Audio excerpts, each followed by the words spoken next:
partner, sa ilang bahagi naman po ng Maynila, konting ulan lang, baha agad ang resulta.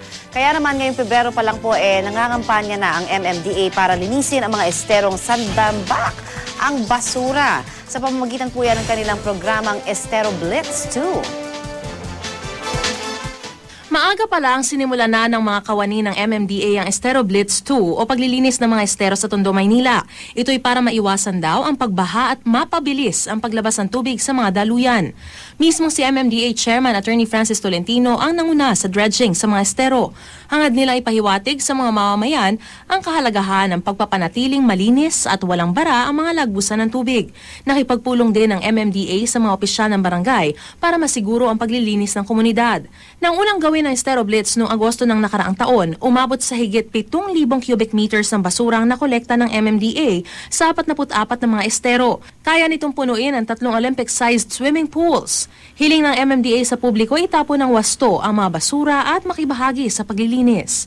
Sana po yung mga kababayan natin dito makipagtulungan po hindi lang po sa MMDA, sa mga barangay officials, at sana po wag tayong magtapon ng mga basura sa mga daluyan tubig. Inaasahan magpapatuloy ang paglilinis sa iba pang lugar sa susunod na mga araw. At kaugnay po niyan, makakapanay po natin si Attorney Emerson Carlos, ang Assistant General Manager for Operations ng MMDA. Magandang hapon po sa inyo, sir. Magandang hapon, Con. Makiki-update lang po kami sa inyong Estero Blitz 2. Kamusta ho ang ating isinagawang Estero Blitz? Saan ho ang lugar ito ulit? Well, nasa Pretil po kami, Pretil Market, sa may Tondo, sa may Barangay 151. Nagsimula po tayo doon ngayon kaninang umaga, alas 6 ng umaga, nagsimula na po tayo at buong araw po tayo nandito. Okay, kailan pa ho sinimulan yung programa ng MMDA? Kasi ito ho ay parang second wave na kumbaga nito pong programang ito, ano? Yes, last year nagsimula po tayo ng August Blitz. Isang buwan po tayong naglinis ng 2 estero bawat araw sa buong Metro Manila. Pero this time around, 2012, nakita po namin ang epekto ng aming ginawang August Blitz last year. Kaya this year po, gagawa po tayong 3 months Estero Blitz 2.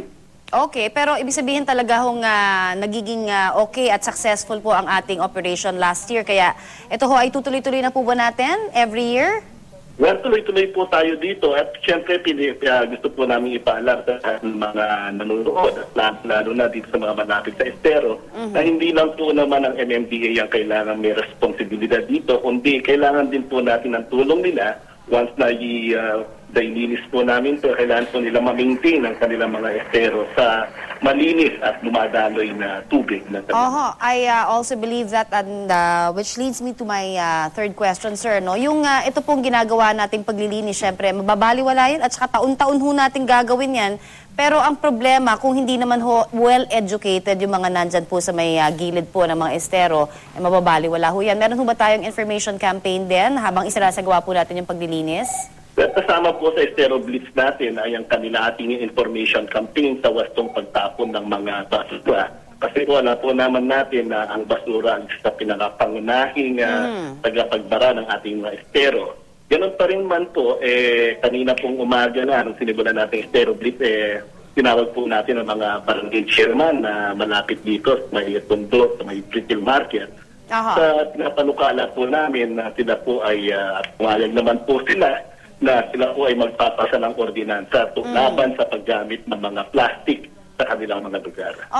Compared to last year, magkaroon po ba ng improvement dito ho sa mga basurang nakalap natin? At least masasabi ho ba natin na nagbawas ho dahil naging effective nga kanyo ito pong campaign ninyo last year?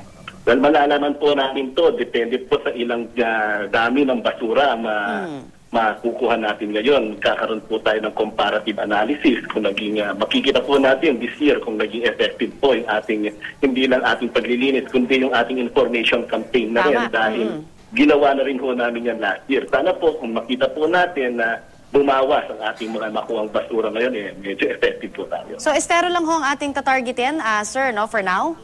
Well, estero po kayo ng ating mga main primary target dito. Kasama na rin po yung information campaign. Meron po kaming maliit na medical mission na kasama. Maraming salamat po sa inyong update na yan. Ayan po naman si Attorney Emerson Carlos, ang Assistant General Manager for Operations ng MMDA.